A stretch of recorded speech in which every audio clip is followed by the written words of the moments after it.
অতি শীঘ্রই ভৈরবী সাইরাং রেলরুটের শুভ উদ্বোধন। প্রধানমন্ত্রী নরেন্দ্র মোদী 13 সেপ্টেম্বর করবেন উদ্বোধন। মিজোরামের রাজধানী আইজল যুক্ত হবে রেল নেটওয়ার্কে। প্রধানমন্ত্রীর সফরকে ঘিরে সাজো সাজো রব মিজোরামে। পাহাড়ি রেলপথে আছে 48টি সুড়ঙ্গ এবং 142টি সেতু। অবশেষে মিজোরাম সহ বরাকবাসীর স্বপ্ন পূরণ হতে চলছে।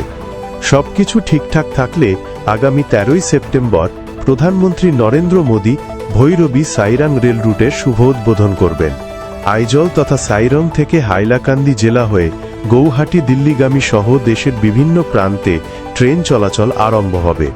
মিজোরামের সাথে সাথে বরাক উপত্যকার যাত্রীও দ্বিতীয়টি রাজধানী এক্সপ্রেসের সুবিধা পাওয়ার সম্ভাবনা প্রকট হয়ে উঠেছে। মিজোরামের রাজধানী আইজলকে দেশের রেলওয়ে নেটওয়ার্কে জুড়তে সেখান থেকে 23 কিলোমিটার দূরে থাকা স্টেশন সাইরাং অবধি পৌঁছে ভারতীয় রেল। সেপ্টেম্বর মাসেই এই রুটে ছুটবে দূরপাল্লার যাত্রী ও পণ্যবাহী ট্রেন। এমনটাই জানা গেছে উত্তর পূর্ব সীমান্ত রেলের জনসংযোগ দফতর সূত্রে। ভৈরবী সাইরাং রেল রুটের শুভ উদ্বোধন করতে প্রধানমন্ত্রী নরেন্দ্র মোদীর আইজল সফরের নির্ঘণ্টের কাগজও ইতিমধ্যে প্রকাশিত হয়ে গেছে।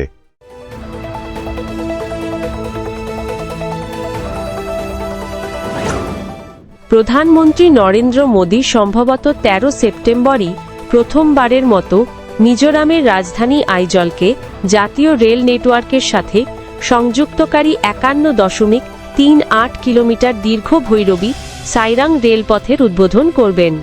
এই রেলপথটি 48টি সুড়ঙ্গ এবং 142টি সেতু সহ কঠিন পাহাড়ি ভূখণ্ডের মধ্য দিয়ে গেছে, যা একটি প্রকৌশলগত বিস্ময়।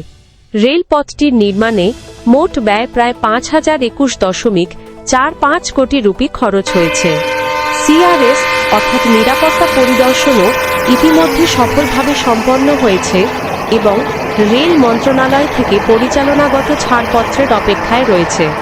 লাইনটিতে 5টি স্টেশন রয়েছের মধ্যে ভৈরবী হোর তোকিকাউন পুইমলখাং এবং সাইরাং। সাইরাং স্টেশনটি আইজল থেকে প্রায় 23 কিলোমিটার দূরে অবস্থিত। এই প্রকল্পটি মিজোরামের অর্থনীতি, পর্যটন এবং স্থানীয় উন্নয়নকে উৎসাহিত করবে, পাশাপাশি যাত্রী ও মালবাহী পরিবহনের জন্য আরও ভালো যোগাযোগ ব্যবস্থা তৈরি করবে। সেই সঙ্গে বরাক উপত্যকার যাত্রীরাও বাড়তি সুবিধা পাবেন।